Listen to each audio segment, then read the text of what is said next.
Pranams. இது திருநாவுக்கரசு சுவாமிகளின் தேவாரம் 5ஆம் திருமுறை. திருமூச்சூர் என்னும் இடத்தில் பாடப்பட்டது.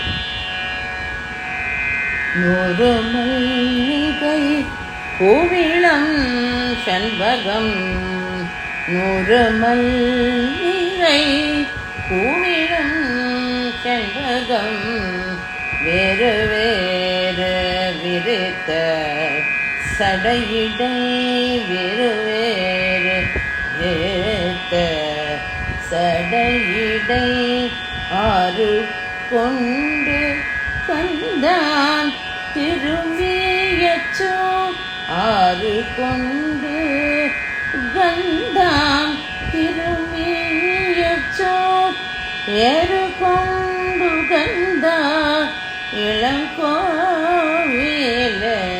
ஏறு கொண்டு உகந்த இளங்கோவில.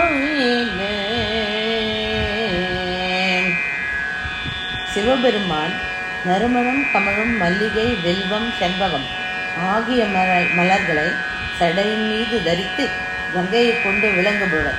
அப்பெருமான் இடபத்தை வாகனமாக கொண்டு திருமியச்சூர் இளங்கோவிலில் உகந்து வீற்றிருக்கின்றார்.